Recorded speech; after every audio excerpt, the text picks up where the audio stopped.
Hello, my audience. I'm reviewing Tom Holland's Spider Man movie 1. Notice Spider Man Homecoming.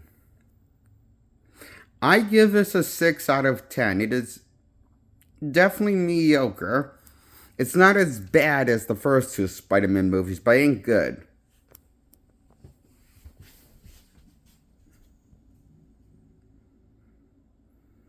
I give it 6 points out of 10 points. Spider Man Homecoming.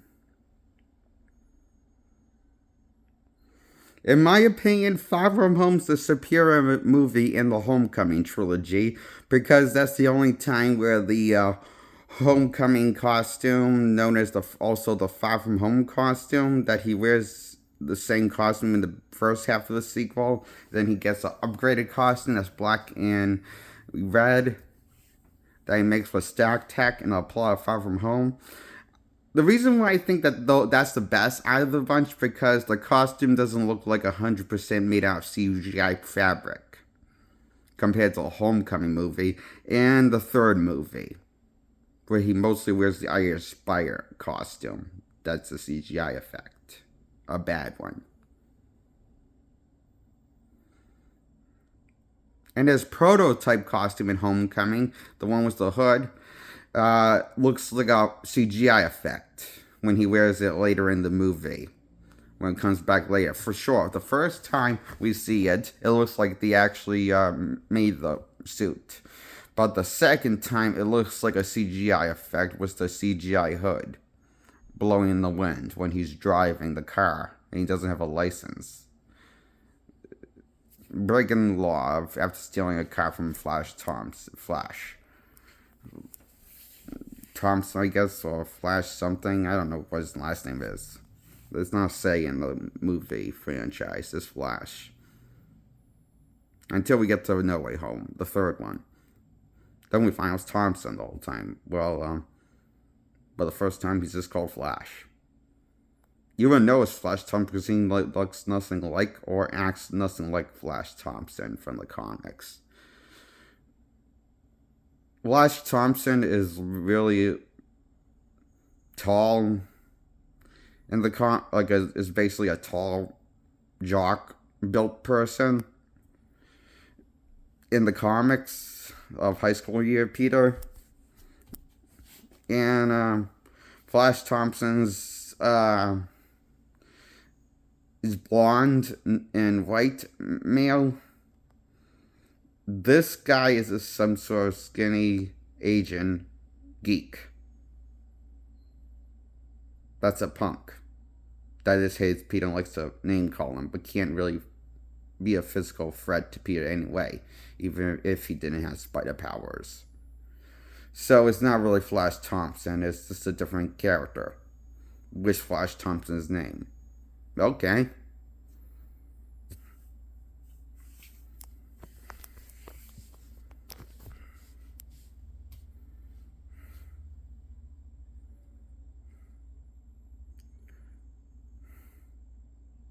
The two best interesting takes on Flash Thompson in adaptation, I think, is the one from the Ultimate Spider-Man, and the other one's second best take on Flash Thompson is the one from the Spectacular Spider-Man cartoon.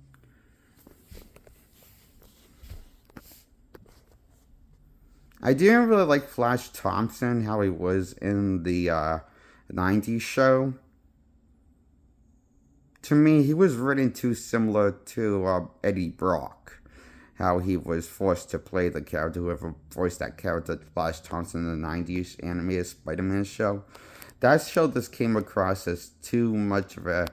He came across as a jerk, but he didn't came across as any other than that. He just came across as. He didn't came across like he had layers of character like Flash Thompson does in the 616 comics, or in, like Flash Thompson's, I feel like a good Flash Thompson, another Flash Thompson that was good was the Andrew movies, Flash Thompsons. I like that Flash Thompson too. That was the best live action Flash Thompson, the Andrew movies. Best Peter was Andrew Garfield in the Andrew movies. First one was better. Yeah, the sequel wasn't as quite a far from quite as a home run as the first one, but it wasn't bad. It was still good enough. I think that was my second favorite Spider-Man movie was Peter Parker character. So my two favorite Spider-Man movies was Peter Parker Spider-Man and Spider-Man Amazing Spider-Man 1 and Amazing Spider-Man 2. My third favorite Spider-Man movie is either Spider-Verse 1 or Spider-Verse 2, and my fourth favorite is another Spider-Verse movie, either the first one or the sequel. Those are my top four favorite Spider-Man movies of all time that I don't hate. And my fifth favorite's the Spider-Man 3 movie from 2007. And also my least favorite that I like.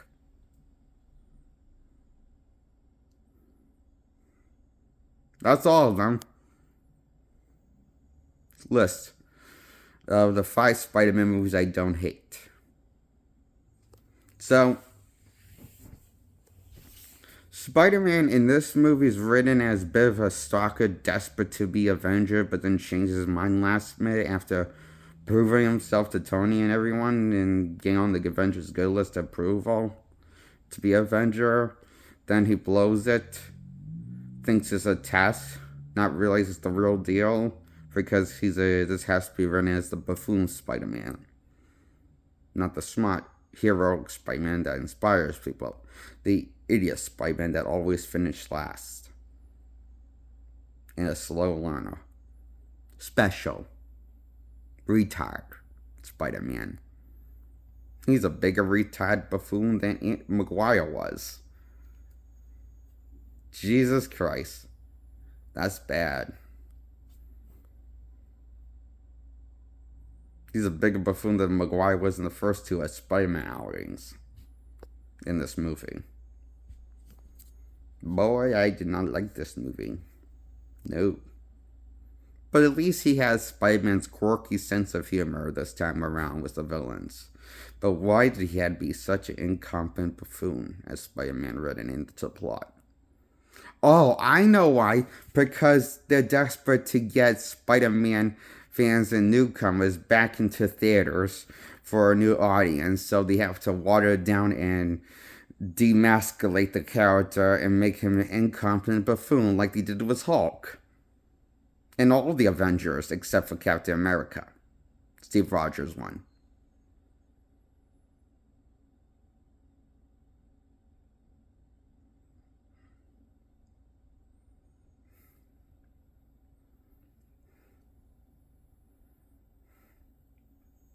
That's why the only Avengers on the only good guy in the Marvel Universe that doesn't suck is Captain Rogers, Steve Rogers, Captain America.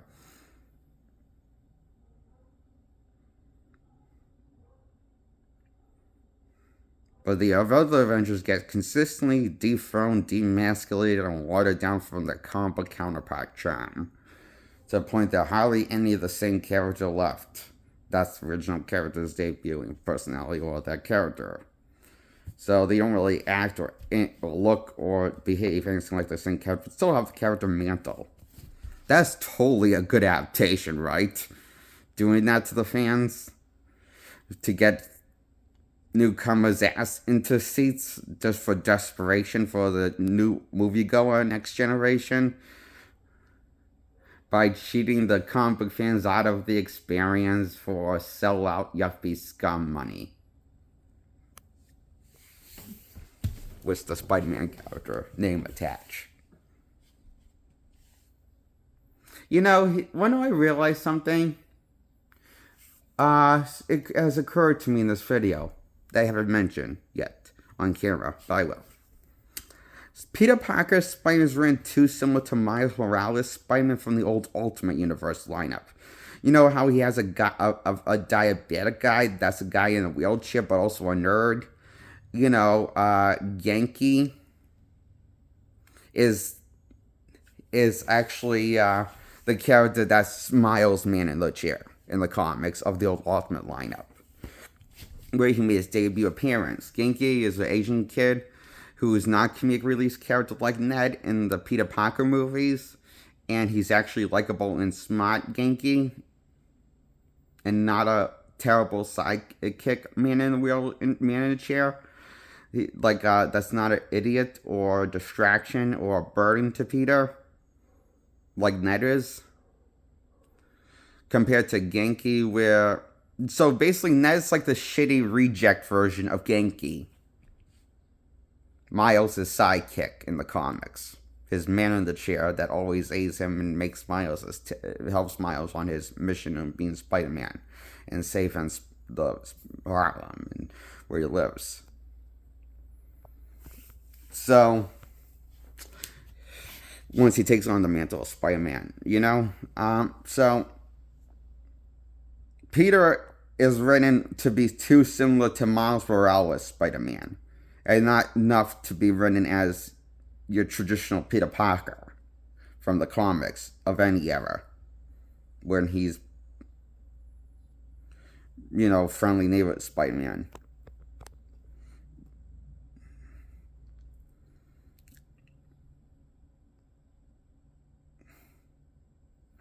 So,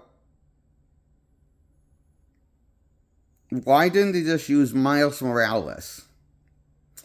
Well, Spider-Verse Miles movie came out a year after Homecoming came out. So maybe because they were originally going to use Miles Morales, but Sony thought, wait, you can't use that because we're using Miles for a standalone animated movie. So can you not use Miles yet? So maybe Sony so maybe they had to improvise and work this around Peter for legal rights when they really wanted to tell a story about Miles being Spider-Man and coming into his own as Spider-Man, the identity, into his own Spider-Man identity journey and learning to balance. So, his life. So, yeah, that's what I think.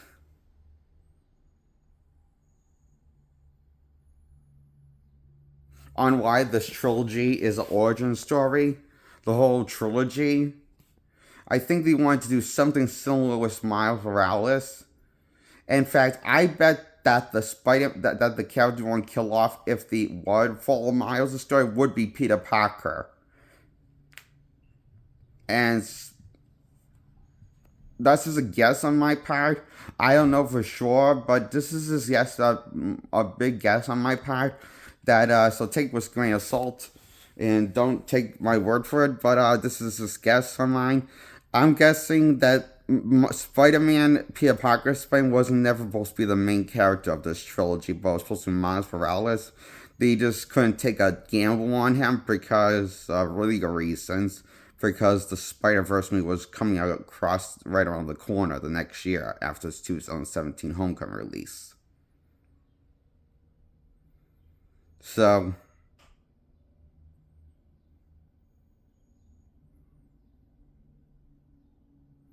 that's just what I believe. They want to tell a story about Miles Morales, which personally I would have preferred that over them retelling the origin story for Peter for 3 movies.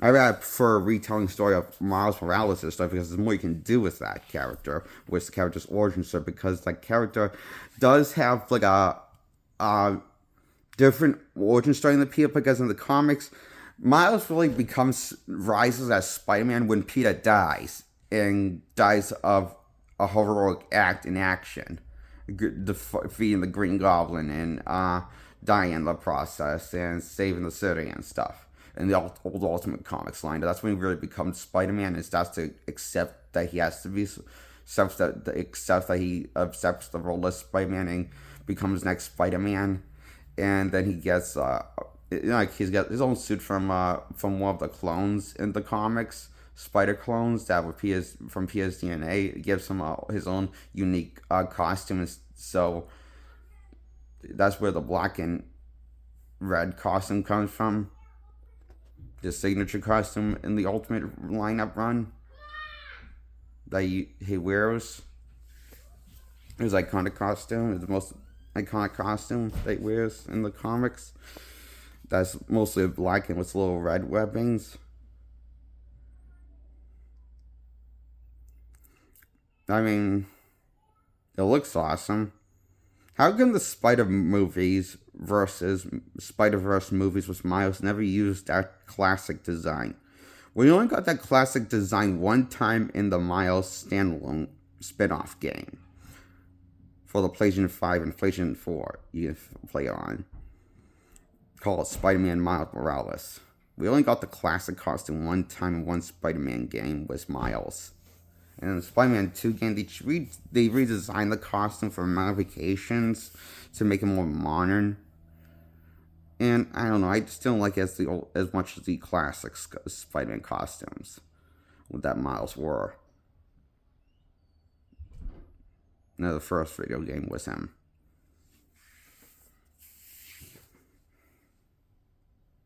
So,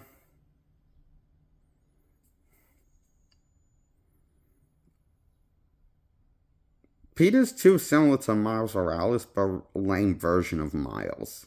He's written as. But he's never written to be like a heroic Spider-Man, mostly to written to be the failure version of Spider-Man, and constantly failing until he wins against the Vulture, and he's kind of the loser Spider-Man written as, more than Maguire is written as loser Spider-Man. He's written more often than Maguire was written as loser Spider-Man in the first one from 2002, but getting his ass handed to him a lot. They kind of nerfed the character strengths often in this movie and in the entire franchise before, even with the third one. And I don't know. This is a superhero about the Spider-Man version with his strength.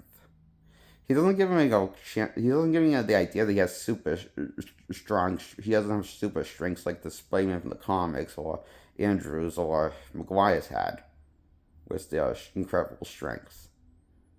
And they really show it in his strength level, how powerful he is with his strength. They often like to try and nerf the character and demasculate him often and the plot of Homecoming. There's nothing really heroic about this Spider-Man. He's actually the worst version next to Maguire. So I think I talked myself into giving this Spider-Man movie a 2 out of 10. Which is the same points I gave Spider-Man Tobey Maguire Spider-Man from 2002 movie. I give Spider-Man 2002 the same points, 2 out of 10. The same points I gave this movie, a 2 out of 10, because I just didn't like this version of Spider-Man in the movie and his old solo outing. He's just not really likable. It's not that he's hateable character, it's that he's a likable character and he's too nice and he's lacking a short temper like the 616 counterpart had. And he's not really cocky like 616 Spider-Man or funny or the smartest was thinking on his toes under stressful situations. Compared to he does less, he doesn't do a good job at that. He does a terrible job at that. He usually gets overwhelmed with thinking under stress levels. And this odd because Spider-Man in the comics is the opposite. He works good with under stress levels. That's kind of his thing. Work through the stress and don't get overwhelmed and just be a funny dick about it while getting under stress. That's how he handles it in the comics. But this Spider doesn't handle being overwhelmed well at all. This Spider-Man kind of sucks.